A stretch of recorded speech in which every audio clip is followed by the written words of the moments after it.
నమస్కారం.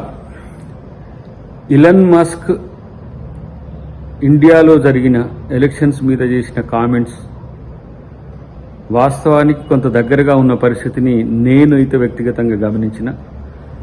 2018 ఎలక్షన్స్లో నా ఎలక్షన్స్లో జరిగిన అవకతవకల అంశాలన్నీ కూడా ఈరోజు ఇలన్ మస్క్ అభ్యంతరాల రూపంలో విన్న పరిస్థితి.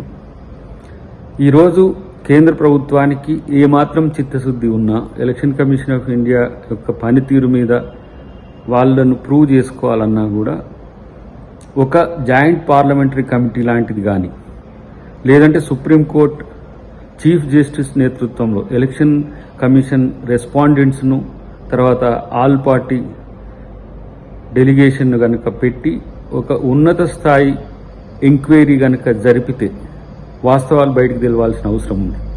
ఎందుకంటే భారతదేశ ప్రజాస్వామ్య వ్యవస్థకే ముప్పు వాటిల్తున్న ఈవీఎంల వల్ల వాటి యొక్క స్టాంటిటీని వాటి యొక్క సామర్థ్యాన్ని ఇవాళ భారతదేశం తెలుసుకోవాల్సిన అవసరం ఉంది.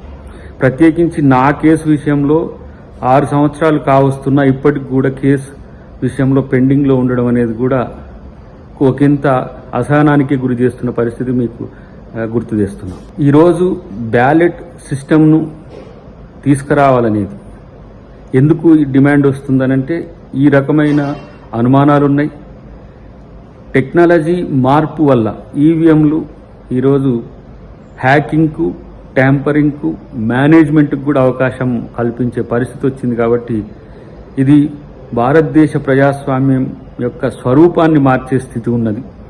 ప్రజల యొక్క అభిప్రాయాన్ని తెలపడానికి ఒకే ఒక్క ఆయుధం ఓటు అయితే ఆ ఓటునే కరప్ట్ చేసే పనిలో ఈరోజు హ్యాకర్స్ కానీ ఇంటర్నేషనల్ వాళ్ళను బుకీస్ కానీ చేస్తున్న ప్రయత్నాలు, పెద్ద ఎత్తున కోట్ల రూపాయల వ్యాపారం జరుగుతున్నది వీటి పేరు మీద, ఎలక్షన్స్ పేరు మీద.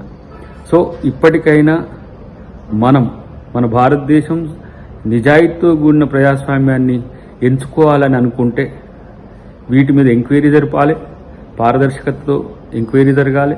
అటు తర్వాత ఈ దేశంలో బ్యాలెట్ సిస్టమ్ను తీసుకొస్తేనే ప్రజాస్వామ్య పునాదులు గట్టిపడతాయి తప్పితే ఇలాంటి అవకతవకల వల్ల వచ్చే నష్టాన్ని దేశం భరించడం భవిష్యత్తులో కష్టమవుతుంది. ఒక రకంగా ఐకనిక్ పాలిటిక్స్కు, రాజరికానికి లేదంటే ఒక సెంట్రిక్ పాలిటిక్స్కు,